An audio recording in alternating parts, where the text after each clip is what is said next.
Although we have the right to retaliate, we will not resort to irresponsible kitchen diplomacy, but will plan our further steps to restore Russian-U.S. relations based on the policies of the Trump administration. The Kremlin's decision comes a day after the FBI and Department of Homeland Security released a joint report detailing how federal investigators linked the Russians to hacking involving the Democratic Party.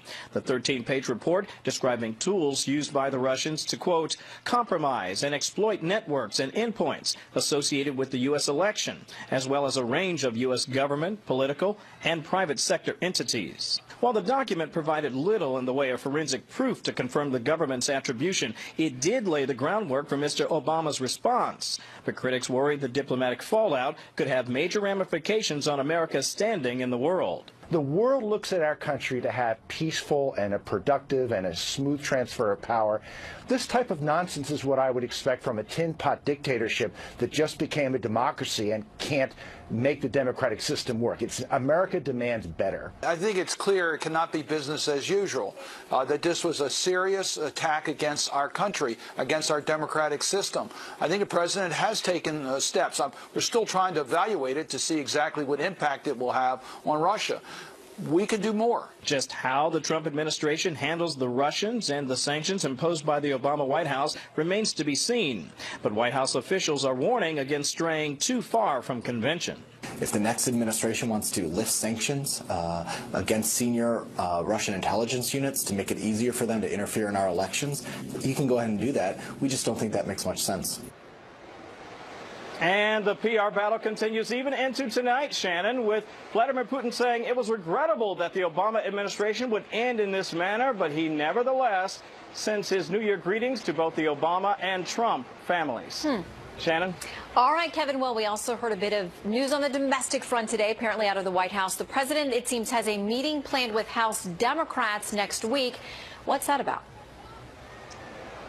Well, there's a number of reasons that the House Democrats want to get together with the president. Most notably, they want to continue the conversation about sanctions. In addition to that, keep in mind, you've heard a great deal about Obamacare, the so-called repeal and replace movement. House Democrats are not going to let that go without a bit of a fight, and so they're going to get together with the president and discuss not just those two issues, but a number of other major issues as they look forward to life without the Democrat in the White House. Shannon? Big changes coming. All right, Kevin Cork in Hawaii, thank you.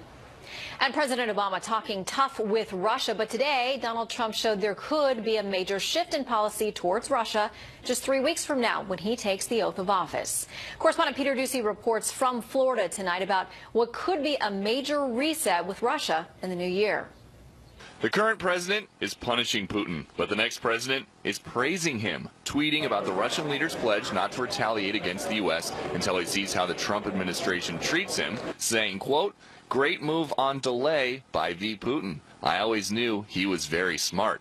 That public message to Putin came just hours after transition officials said the two had no plans to speak privately until the president received an intelligence briefing about Russian interference in the election, a briefing scheduled for next week. As to the question about whether or not the sanctions levied by the Obama administration will be here to stay once Mr. Trump takes over, the incoming White House Chief of Staff Reince Priebus says nothing is set in stone. It's going to be up to him, and he's going to sit down and talk to his leadership at the Defense Department and State and in the White House and make those decisions there. The transition team's wait-and-see attitude with Putin is a lot different than the current administration's feeling, but it fits with campaign trail talk from Mr. Trump. I would treat Vladimir Putin firmly, but there's nothing I can think of that I'd rather do than have Russia friendly. Prominent Republicans, including Speaker of the House Paul Ryan, Senator Lindsey Graham, and Senator John McCain, are pleased the Russian government is facing some sort of consequence for cyber meddling, even though they think it's long overdue. But that sets up a potential intra-party split, because the head of the party, the soon-to-be sworn-in 45th president, said last night about all the talk of hacking, quote, it's time for our country to move on to bigger and better things. I agree with President-elect that we need to get on with our lives without having our elections being affected by any outside influence, especially Vladimir Putin, who is a felon and a murderer. But despite Mr. Trump's past statements about Putin, experts expect him to keep an open mind when he has the authority to set his own Russia policy. This is going to be a part of a conversation that the president-elect sets with the congressional leadership. I think they will give him the opportunity to establish the priority when it comes to creating a much stronger and constructive bilateral relationship between the U.S. and Russia. And I do think they'll make their case for stronger sanctions. The incoming counselor to the president, Kellyanne Conway, says it would be very unfortunate if the Obama White House is just punishing Russia to make it harder for the next president to shape his foreign policy, as some reports have suggested, because she says that is not the way peaceful transitions of power are supposed to work. Shannon? Yeah, we will talk with the panel about that potential theory. In the meantime, Peter, what does the president-elect have planned for New Year's Eve? Yeah, from Russia today to Rocky tomorrow. Sylvester Stallone is going to be one of the guests at Mar-a-Lago for the big 800-person New Year's Eve bash. So is Quincy Jones, the legendary music producer, and Fabio, who met with the president-elect earlier this afternoon and actually stopped by our live shot location to say hello as well. Said he had a nice meeting. Did you say Fabio? Maybe it's a hair summit. All right, Peter Ducey, thank you very much. It is nearly as long as the Empire State Building is tall, and in 2014 it was the launch deck for the first airstrikes against ISIS. Soon the USS George H.W. Bush will head back out to sea to face the enemy once again. Pentagon producer Lucas Tomlinson recently went on board the ship to see how the crew is preparing for the fight. On August 8, 2014, a pair of F-18s from USS George H.W. Bush launched the first airstrikes against ISIS in northern Iraq. Now, nearly 2.5 years later, that same aircraft carrier is gearing up for a return to the fight, after being delayed in the shipyard for 6 months, leaving America without an aircraft carrier in the region until early next year. Fox News recently traveled out to Bush, 40 miles off the coast of North Carolina, to see the warship's final tune-up before setting sail early next year. This is the military equivalent of spring training, because once we complete this at the end of December, then we'll be going forward, and it'll be real forces that will be going flying with and against. Much has changed since Bush's last deployment to the Persian Gulf in 2014. Russia has deployed dozens of fighter jets and thousands of troops to Syria, joining Syrian and Iranian-backed forces. China has moved hundreds of missiles to the South China Sea. Officials say those missiles were deployed to China's 7 man-made islands in early 2017, putting American aircraft at risk. The ship's commanding officer says his crew will be ready to deal with China or Russia if necessary. While we don't have any emergent or pending conflicts with them, certainly, it is fair to say that we have divergent interests in many cases. And so we need to be prepared to understand how we will react to that if necessary. Here aboard the USS George H.W. Bush, there's about 80 jets aboard.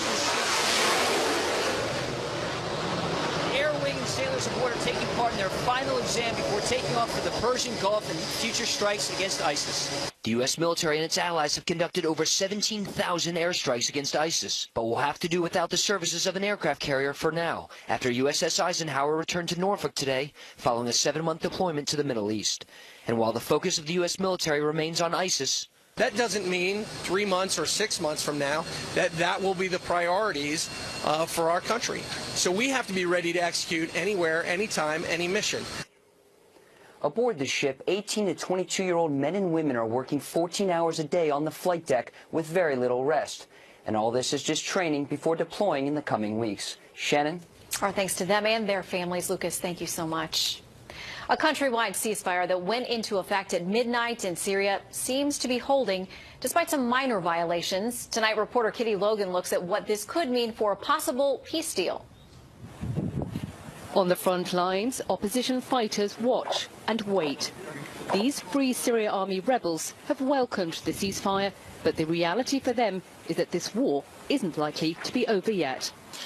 We are committed to the ceasefire to keep civilian people safe, but we are here on the front line, ready in case the regime tries to break the ceasefire.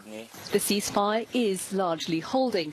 Observers report a few minor violations near Idlib. and clashes just north of Damascus. It's reported the government carried out limited airstrikes in response there. Aid agencies are hoping a pause in the violence will mean a chance to move badly needed supplies. We hope that this ceasefire will finally allow unrestricted access to the civilians in the crossfire in the besieged areas. But not everywhere is calm. ISIS isn't included in the deal. In areas it controls, the fighting goes on. And the political passion which has stoked this conflict for so many years is still strong. In Idlib today, people again protested against President Assad, just as they've been doing since 2011. A peace plan involving Russia, Turkey and Iran will most likely allow Assad to stay in power, at least in the short term. It's something his opponents are unlikely to accept. I'd be personally rather sceptical if Assad will survive right the way through into the period when there is a united Syrian government. But the first test is to see if the new ceasefire holds. If it does, there's set to be further talks involving all key players in Kazakhstan. Russia is now asking the UN Security Council to adopt a resolution to formally recognise this ceasefire. That could happen on Saturday. Shannon? Kitty Logan, thank you so much. A North Carolina judge is temporarily blocking a Republican-backed law that limits the powers of the incoming Democratic governor. The judge ruled today that the risk to free elections warranted the block on the law that strips the governor-elect, Roy Cooper, of control over election boards. Cooper also filed a lawsuit over the law today, calling it unconstitutional.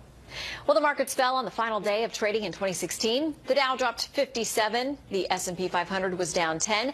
NASDAQ lost 49. But despite the last few days, the markets had a big year. The Dow rose more than 13%. S&P jumped 9.5%. NASDAQ was up 7.5%. If you've filled up your car lately, you've probably noticed higher gas prices, and it isn't just because of the busy holiday travel season. Fox Business correspondent Jeff Flock is in chilly Chicago tonight with what's driving up prices and whether the new year will bring us some relief. Good evening, Jeff. Shannon, good evening to you at that mobile station back there behind me. And Americans all across the country saved $27 billion with a B dollars last year on gasoline compared to the previous year. It was $27 billion spent on other things to lift the economy, but the good times seem to be over, at least for now. Take a look at the numbers in the last month. Gas prices on average, U.S. up almost 8%. If you look this time compared to this time last year, we're up about 16%. We were at $2 for the national average last year. At this time, we're about $2.32 today. It is a new reality, but is a new reality that drivers seem resigned to. They're going to keep going up regardless. There's nothing we can do about it. We can complain as much as we want, as it's not going to make no difference. And this is something that we need regardless. So, Shannon, not so good if you're pumping gas, but if you're pumping oil, maybe better news. Those who have invested in the oil patch or who work there, good news. Take a look at just a couple of companies that do business in the Bakken Shale in the Dakotas.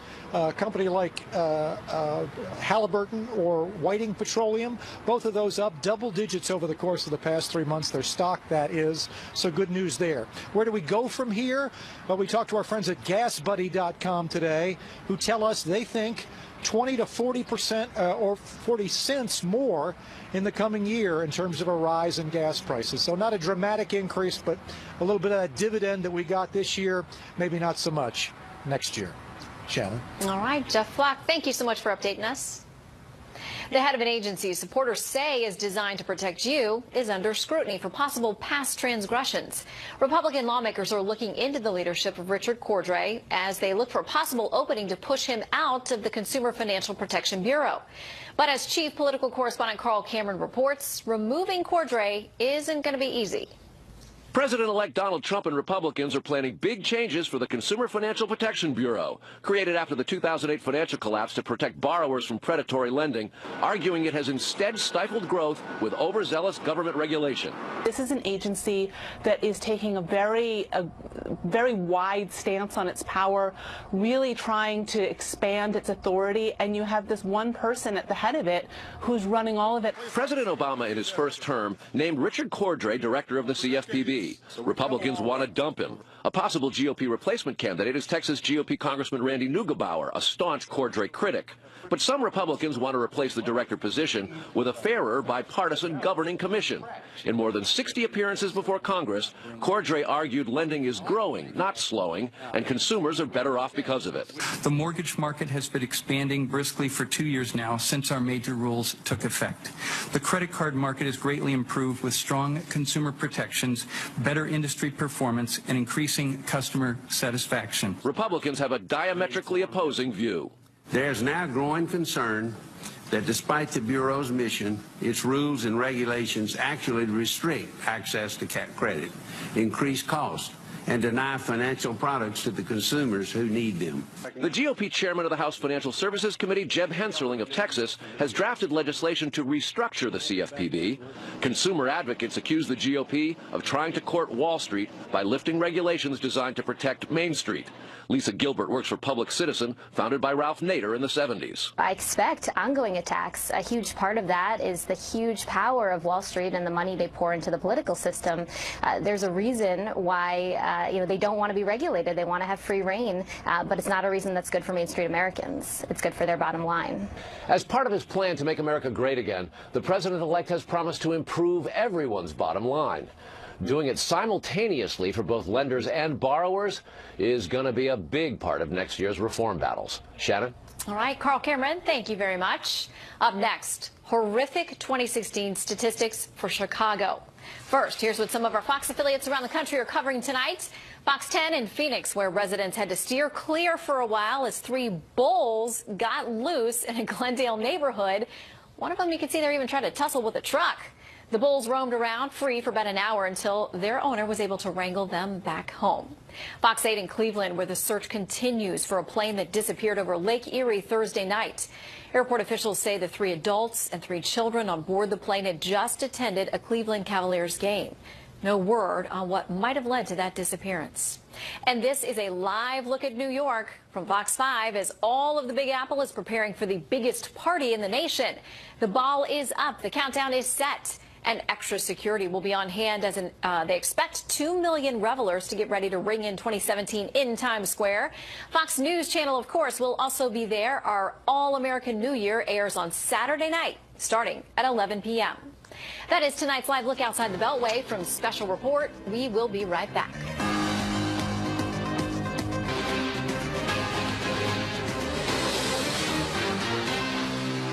Chicago had more murders this year than New York and Los Angeles combined, as the city has some of its worst violence in nearly 20 years. And while murders are up, arrests are down. Senior correspondent Mike Tobin reports from Chicago tonight on the disturbing trend. With bloodshed at levels not seen in decades, Chicago police anticipate violence will increase this weekend when booze is poured over the endless cycle of gangland vendettas. This follows a bloody Christmas in which a dozen people were murdered. We now know that the majority of these shootings and homicides were targeted attacks by gangs against potential rival gang members and groups who were at holiday gatherings. As of Thursday, Chicago police reported 756 people were killed in the city, up 56% from 484 last year. 3,525 were shot, up 47% from 2,400 last year. Shooters and victims are predominantly black. Most targets are gang members. They shoot each other because they're on other teams. I would say probably 20 to 30% of our shootings we can tie to narcotics. With the heads of the big gangs in prison, the street gangs have splintered. One section of the gangster disciples will battle another. The dispute is often petty. Social media puts gasoline on the fire. Former Chicago Police Superintendent Gary McCarthy says following the outrage over police-involved shootings, policing has become politicized, and cops are backing off. The problem is proactive policing, and not just here in Chicago, across the country, has come under fire. The anti-police political environment that we're in has it that we're emboldening criminals and we're hamstringing police. Demonstrators intend to take to the streets against gun violence again this year. 756 crosses, each with the name of a 2016 murder victim, will be carried through Chicago's glitzy downtown shopping district. I'm hoping first that we will be shamed by it and say, oh my God, this can't happen anymore. But then we would be shaken to do something. Now, for causes, people point from everything from family structure to economic opportunity. But one thing in the short term is clear, that police are making fewer stops and they're less likely to get involved when something looks suspicious. Shannon? All right, Mike, thank you. Ambushes on police officers fueled a sharp increase in the number of officers killed in the line of duty this year. Since the beginning of the year, 135 officers have lost their lives. While some died in traffic accidents, nearly half were shot to death.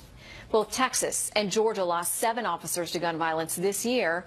For Texas, it came in one day with an ambush attack on officers in July. California lost 6 officers. Louisiana mourned 4, including 3 from an ambush attack. And shootings led to the deaths of 4 officers in Michigan. 8 states have now legalized recreational marijuana, but despite easing the law over pot use, it's a growing new problem now for law enforcement. Correspondent Alicia Acuna has the report from Denver. When I see the Colorado Attorney General Cynthia Kaufman has a warning for states that recently legalized recreational marijuana. What we are seeing, unfortunately, is an influx of organized crime. In 2012, Colorado and Washington state were the first to legalize recreational pot. Since then, voters in other places have passed similar laws, bringing the total number of states with legal recreational marijuana to 8. Kaufman says one consequence is Colorado became the new source for smugglers. We aren't especially popular with our neighbors when it comes to sending marijuana and therefore crime into neighboring states. Nebraska and Oklahoma sued the Rocky Mountain state for not preventing the product from leaving, a case ultimately dismissed by the U.S. Supreme Court. According to a federal report by the Rocky Mountain High-Intensity Drug Trafficking Area, the number of seizures of Colorado marijuana heading out of state skyrocketed from 58 in 2008 to 394 in 2015. And there is no sign of a slowdown. Professor David Shirk, an expert in the drug trade and border crime, says the pot coming out of Colorado is so prolific and far more potent than what's grown in Mexico. We've got a much higher product available at a very low price in the United States, and so we're effectively seeing legal pot producers put Mexican drug cartels out of the marijuana business. In a recent interview with Rolling Stone magazine, President Obama said while he is not advocating for a marijuana policy change, it is, quote, untenable over the long term for the Justice Department or the DEA to be enforcing a patchwork of laws where something that's legal in one state could get you a 20-year prison sentence in another. Where the incoming administration comes into the picture on legalized marijuana is somewhat unclear. On the campaign trail, President-elect Trump said he thought medicinal was okay, but not recreational. But he also supports states' rights. Shannon? All right, Alicia, thank you. 2016 was a big year for news, but some of the biggest headlines were not only about the stories, but also about the pictures captured along with them. Tonight, correspondent Abby Huntsman has a look back at the year in video that went viral. Surveillance video, dashboard cams, and cell phones catching some of the year's most dramatic, amusing, and downright bizarre moments on tape. Take a look at this. An officer stops to inspect a fallen tree limb and narrowly escapes being crushed by another giant branch, getting away with only bumps and bruises. Or how about this surveillance video from Georgia, where a convenience store clerk boldly took on an armed robber, fighting back by hitting him in the face with her hands and part of the cash register. In San Diego, another thief is caught on camera, but this guy wasn't even after money. Apparently, he needed a board or two to catch some surf. And it's not just criminals caught on tape. Take a look at these brave people creating a human chain to save the driver of a car engulfed in flames. Or these heroes in Alaska coming to the aid of a driver whose car flipped over and caught fire. Heroism wasn't in short supply this year either. Rescuers banding together again in Ellicott City, Maryland, to reach a motorist whose car was quickly becoming submerged in flushing floodwaters. And this woman who was rescued from her sinking car in Louisiana, her dog trapped inside until moments later, her rescuer pulls him to the surface. A lot of surprises in the land of surveillance and dashcam video this year. Check out this Georgia mom's reaction when she realizes that the cop who pulled her over has her military son waiting in the back. Good sniff, and for some help getting past a fence. Animals can be a bit strange, like this hawk mesmerized by a weather cam in Lincoln, Nebraska. And who can forget this mom's video that went viral, getting a kick out of a Chewbacca mask she bought to surprise her kids. That one racking up millions of views online. 2016 was quite a year for Caught on Camera, and as we all use technology more, what we capture on video will only get more interesting. In New York, Abby Huntsman, Fox News. All right, forget fireworks or that glittering ball in Times Square. We've got something out of this world to help you ring in the new year. NASA says a comet may be visible Saturday night near the moon. But if you miss it because you're too busy ringing in the new year, don't worry. You'll get another chance to see it in 5 years. Well, in just 24 hours, punishment and praise for Vladimir Putin. Coming up, the all-star panel weighs in on the battle between the incoming and outgoing administrations over how to handle Russia.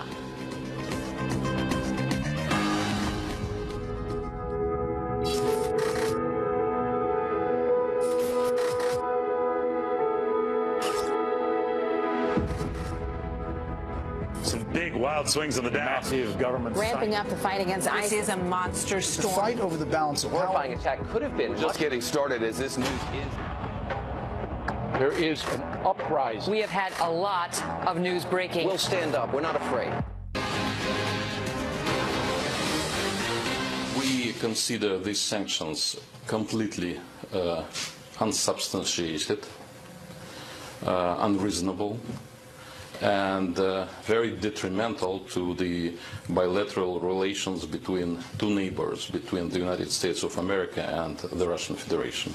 They are bitter because they have to leave before their term expired. What happened is they have to leave within hours, and it's just not human, frankly, not human. Reaction from a top Russian diplomat on the sanctions that President Obama unveiled yesterday. So let's talk about it with our panel. Tom Rogan, columnist for National Review and Opportunity Lives. Leslie Marshall, syndicated talk radio host, and syndicated columnist Charles Krauthammer. Welcome to all of you. And there were a lot of people who thought that President Putin would unleash something very nasty in return. But here's a bit of his statement today. He said, as it proceeds from international practice, Russia has reasons to respond in kind. Although we have the right to retaliate, we will not resort to irresponsible kitchen diplomacy, but will plan our further steps to restore Russian-U.S. relations based on the policies of the Trump administration. By the way, he went on to tweet, Donald Trump, great move on delay by the Putin. I always knew he was very smart. Exclamation point, Tom. Yeah, look, I mean, the Russians, I actually thought they might over-retaliate and get the U.S. ambassador out of Moscow. But I think what they're doing here is quite simple. They think they can manipulate Trump because he's playing right into that at the moment. They will keep playing this game until there comes a pushback point, which they have not seen, frankly, under President Obama. And I think these expulsions represent that. Why didn't he persona non grata the ambassador if he wanted to show a really serious message? I find it quite amusing, though, that Russian Foreign Ministry statement, the Consul General, that's Russian humor, nothing else. That's a sign of profanity to President Obama, of disinterest. They were tweeting out a photo of a duck. Because the Russians do, any American diplomats or Western diplomats in Moscow or journalists, they do far worse, far more inhuman things than that, going into their apartments and leaving gifts of every measure. Packages. Yes, exactly. And read between the lines. Yeah, well, I thought it was interesting, too, Leslie, because the statement from President Putin went on to say, by the way, any diplomatic kids who are in Moscow right now, we invite you to the New Year's Eve party at the Kremlin. So is some of this tongue-in-cheek? What is this? Yes, I think definitely. If President Obama were in his first term going into second, or if Hillary Clinton were coming in as president next year, I don't think we would have seen the same reaction and response from Putin and from Russia as we are. I agree. I think he looks at, well, I've got my buddy, which Democrats call his puppet, President-elect Trump coming in, so this is how I'm going to respond. I have to say, I think this is great that the president did this, but honestly, as a Democrat, I think he should have done it a long time ago. You know, I was looking at history with Russia today, and I was looking at not only hacking but spying We executed a man and a woman in this country for spying. So, I mean, this is a serious offense. Even when Republicans and Democrats agree on something, we know there's a level of seriousness and severity, and I'm not surprised by Putin's response because, you know, next month it's a whole different ballgame for him. It is, and there are questions tonight about the timing of what the Obama administration has done. Kellyanne Conway, who's going to be a senior advisor to the president, has been campaign manager to President Trump. Here is a bit of what she had to say about why now. Even those who are sympathetic to President Obama on most issues are saying that part of the reason he did this today was to, quote, box in President-elect Trump. That would be very unfortunate if that were if politics were the motivating factor here, but we can't help but think that that's often true.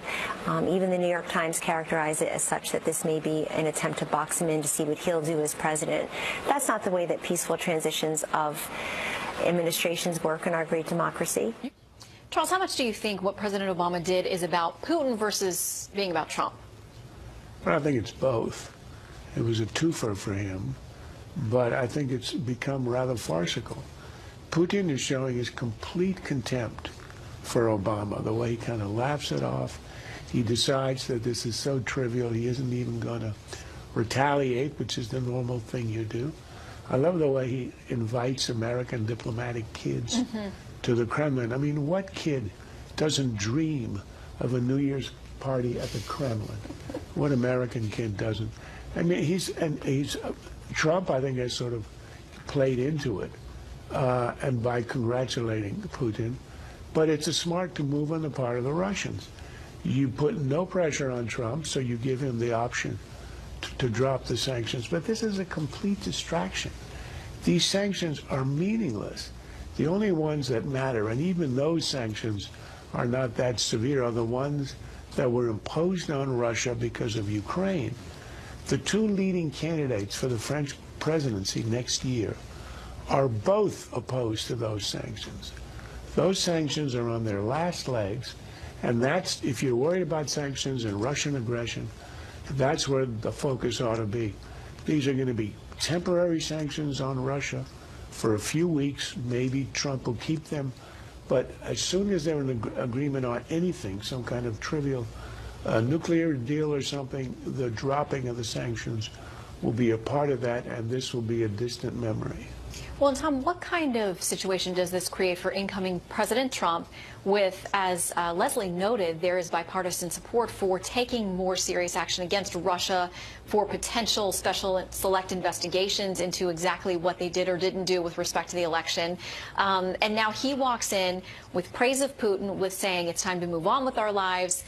And he's going to have opposition on the Hill from both parties. He's going to have opposition on the Hill, and it will create fraying because there's real anger on the Hill. But there's also real anger in the intelligence community, and there's concern on the part of Western allies. And if you link back to some of the things candidate Trump said about NATO, the Europeans are especially concerned, and potentially the UK is sort of offering this pivot to Trump to say, look, we'll try and get NATO to increase defense spending. But if he keeps doing these sort of tweets, playing Putin's game, because that's what it is, it's standard, manipulation. And if he keeps ignoring the intelligence briefings, the Russians think he's a joke, as a fact. They think he's a joke, and they think he's pliable. You're going to see degrading American credibility in the same vein, a sort of different version of President Obama's red line collapse, that American power is subject to the Kremlin, and more specifically subject to a KGB counterintelligence guy who never left the KGB. Okay, so we have a late tweet from the president-elect today also saying Russians are playing CNN and NBC News for such fools, funny to watch. They don't have a clue. Then he goes on to add Fox News totally gets it. So, Leslie, if they think that he is a foolish puppet, is he also playing the game back at them with some reverse psychology? What's going on here? No, I don't think that President-elect Trump is dumb. Okay, certainly he's made some very good business decisions that have certainly bode well for him. But I don't think he's as clever as Putin and his people in Russia, unfortunately. So no, I don't think, in a sense, he's bright enough to be, pulling that back, if you will. I think it's terrible that, regardless of who won, that anybody isn't concerned about this. And I think one of the reasons the president waited is there wasn't enough information. And I think that as president-elect, Donald Trump should care more about this country, because it's our election today. God forbid it's our nuclear codes tomorrow. All right, panel, that's it on this. But we've got a lot to cover in the Friday lightning round, including some of your New Year's resolutions. So stick around.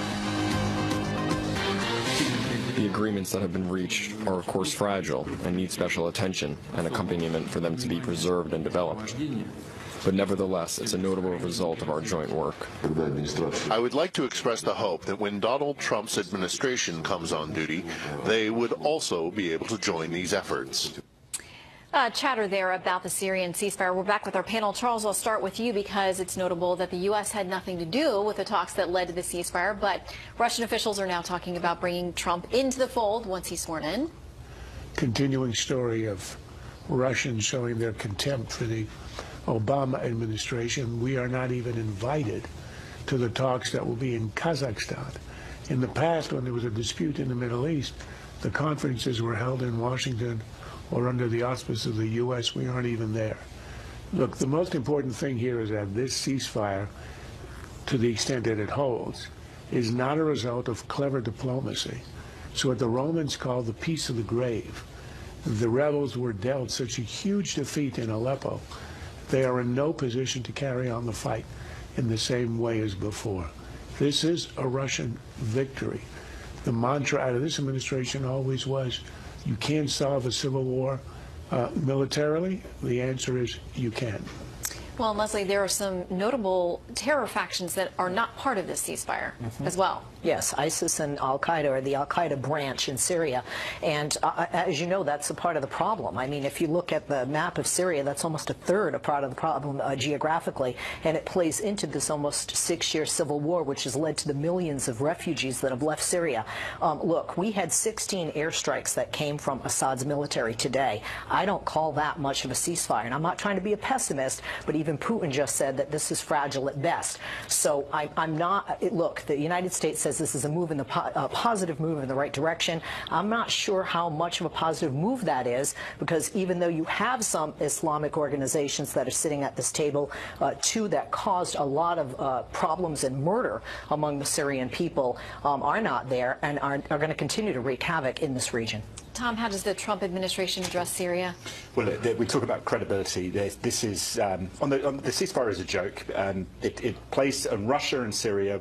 Beware Russians bearing gifts, because simply the rebellion, if the moderate rebellion collapses, that force gravitates to Ba'ath Fatah al-Sham, the Al-Qaeda syndicate, and ISIS. It doesn't go away. The Russians know that. You know, how does it work with President Trump coming in? Well, he has two options, I think. He either pushes back against the Russians or he accepts it and gets it done. And frankly, that's better than doing what we're doing now. The problem becomes for Trump, who's talking about credibility.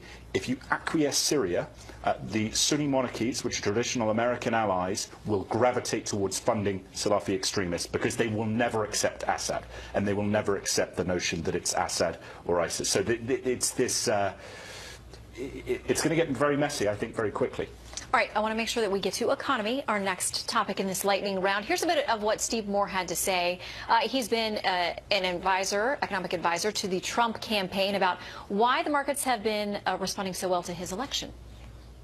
I think people are looking at the tax cuts that are coming. I think people are looking at the regulatory reforms, the pro-growth energy policy, and they're saying this is going to be a president who takes growth and business seriously. And I think that's why you've seen, you know, this dramatic increase in the Dow Jones. And we could put up a look at the Dow, how it's done this year and how it's done since the election. Quickly, Tom, your thoughts on whether Trump can take credit for this or if it's just part of the natural cycle? I think partly he can. I think more that's about this relative stability that he's brought into office. But look, the fundamentals, regulation, I think, is a big thing. People are the business community is very excited about that, the reduction in regulation. But other things, the productivity collapse, the skills gap that we still have, labour participation rates, those are things that are much more difficult, much more structural, and things that, you know, I've brought 8,000 jobs back. That ain't enough. So we shall see. The devil will be in the details. Leslie, a lot of work to do on Capitol Hill as far as addressing some of these economic issues that Tom pointed out. Yeah, and I think also some truth. The reality is that Donald Trump has thousands of jobs overseas, which he personally could bring to the United States. States, if he closed his production plants in Mexico and China, Bangladesh, India as an example. President Obama has brought and created 9.3 million jobs. So when somebody is touting 8,000 jobs, which we haven't seen yet, and on December 6th, the Sohn Company said 50,000 jobs, and now we're talking about 5,000 out of that 50,000. Again, I just think these are tweets, and again, I have to see the creation to believe it. I, as an American, want our country to succeed. I want jobs to, come back to the United States, but the president-elect could do that right now with a phone call. Well, some pessimists had predicted a plunge of the markets. That's definitely not what we've seen so far. There appears to be some optimism. All right, we got to get through this. So, Charles, I want to start with your winners and losers for 2016. My loser, well, obviously it was Hillary, but that's too obvious. I go with Christie. He went for the brass ring. He not only didn't get it, he not only was boxed out, he was humiliated. This is a very bad ending for a guy who, at one point, was the only one who stepped over the line to embrace Trump. The winner, of course, other than Trump, Vladimir Putin, Crimea in his pocket, Eastern Ukraine, sanctions are collapsing. We were supposed to have isolated him. He's isolated us. And now he's the king of the Middle East. That's a pretty good record for a guy who started out with a very weak hand. All right, Leslie, yours. My winner is, unfortunately, fake news. I mean, when you have Pizzagate trending and people actually believing that, it's a sad statement that fake news was winning over truth and real news. Losers, maybe those of us who were subject to believing the fake news, but pollsters. They had it wrong. Across the board, every which way. And that's it. It's a tough year for them. Tom, yours? Yeah, my winner is John McLaughlin, my mentor in the McLaughlin Group. He started the show as a sort of rancorous shouting match, but as it came to the end, our ratings very interesting going through, very strong, quite a traditional set, sort of more geriatric. I was the younger element, but there was a great passion from across the political spectrum, I think, because we debated and respect each other, and that perhaps is something that hopefully could be taken forwards. My losers are millennials. Millennials have a big problem because entitlement reform is off the radar. That affects us very deeply in terms of prospective interest rate increases, the net interest repayments on the debt. But also, another example would be Obamacare. Obamacare has dramatically driven up healthcare costs for young people. And because this is not on the agenda, this deficit spending track, then what are we to think? I think the future is slightly bleak for us. All right, each of you has about 5 seconds to tell me about a New Year's resolution. Charles. I'm staying out of the candidate casino for 2.5 years. But because the vow doesn't take effect till midnight, I'll put $20 on Cuomo in 2020. Oh, all right. You heard it here first, Leslie. Personally, spend more time with my kids and be a better mom. And as an American, hoping to work for unity. I would like some unity in this country. All right, yeah, I think that would be extension. I'd like to get the McLaughlin Group back going again, but I'd also like for an expansion of good, polite, but firm debate in the country. That barroom mentality, which I think is good. In the UK, you couldn't do that because people would fight, but here there's, energy. I've seen a few fights this year, but we will all hope for unity, a lot of kumbaya in 2017. All right, that is it for the panel. Next up, the year in gaffes, right here on Special Report. Rough business, and even when we try to tape things, sometimes that doesn't go well either. So throughout the year, we collected some of our outtakes from our own Bret Baier, and it better be just Bret Baier, for our annual blooper reel. Enjoy. The National Guard is boosting its presence in Flint, Michigan as part of You can see it right here on the website, along with reports by Carl Cameron, Ed Henry, and that's a take. Woohoo! And a story by Amy Kellogg with startling It's a long one. Blooper reel. Bleh. He's a reptilian alien. Playground, something like that. Meanwhile, officials in Istanbul, Turkey, identified the suicide bomber who killed 10 tourists this week as a This looks like this is going to take 6 years. Take 6.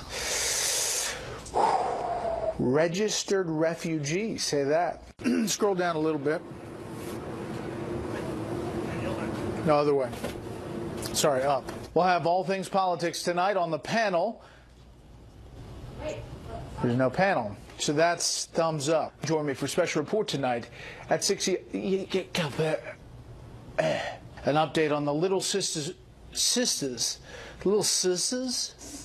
Little sisters. Little sisters. Mm-hmm.